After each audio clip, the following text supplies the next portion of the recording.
नमस्कार, राम राम दोस्तों। मैं हूं आर के कश्यप और स्वागत है आप सबों का आपके अपने चैनल फनरंजन पर।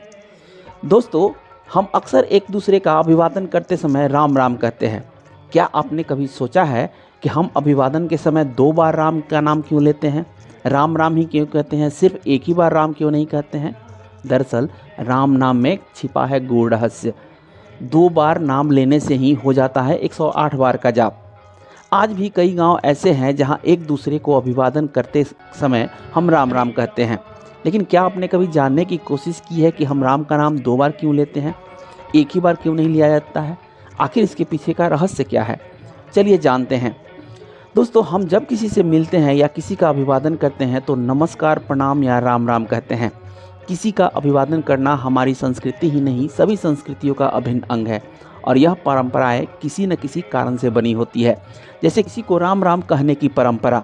पुराने समय में गांव हो या शहर, सभी जगह अभिवादन हेतु भगवान का नाम लिया जाता था। आज भी कई जगहों पे एक दूसरे के अभिवादन के लिए लोग राम राम ही कहते हैं।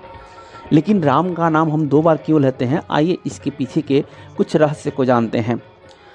दरअसल राम शब्द संस्कृत के 2 धातुओं रम और घम से बना है। रम का अर्थ रमना या निहित होना और घम का अर्थ होता है ब्रह्मांड का खाली स्थान। इस प्रकार राम का अर्थ सकल ब्रह्मांड में निहित या रमा हुआ तत्व यानी चराचर में विराजमान स्वयं ब्रह्म हुआ। शास्त्रों में लिखा है रमन्ते योगिनः अस्मिन् सा रामम उच्यते, अर्थात योगी ध्यान में जिस शून्य में रमते हैं उसे राम कहते हैं। अभिवादन के समय राम नाम 2 बार क्यों बोलते हैं? राम राम जब भी अभिवादन करते समय बोला जाता है तो हमेशा 2 बार बोला जाता है। इसके पीछे एक वैदिक दृष्टिकोण माना जाता है। वैदिक दृष्टिकोण के अनुसार पूर्ण ब्रह्म का मात्रिक गुणांक 108 है और वह राम राम शब्द 2 बार कहने से पूरा हो जाता है। क्योंकि हिंदी के व्यंजन वर्णमाला का र 27वां अक्षर होता है और स्वर वर्णमाला का आ मात्रा दूसरा अक्षर होता है और म 25वां अक्षर। इस प्रकार इन तीनों शब्दों के योग को मिलाकर 27 + 2 + 25 54, अर्थात राम का योग 54 होता है और 2 बार राम कहने से 108 हो जाता है, जो पूर्ण ब्रह्म का द्योतक होता है।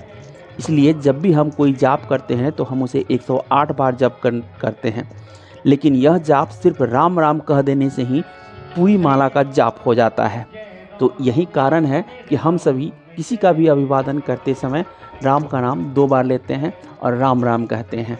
तो दोस्तों, कैसी लगी आपको ये जानकारी? अगर आपको अच्छी लगी हो तो कृपया आप हमारे चैनल को सब्सक्राइब, लाइक और शेयर का प्यार देना न भूलें और हाँ, सब्सक्राइब रूपी आशीर्वाद देना कभी मत भूलिएगा।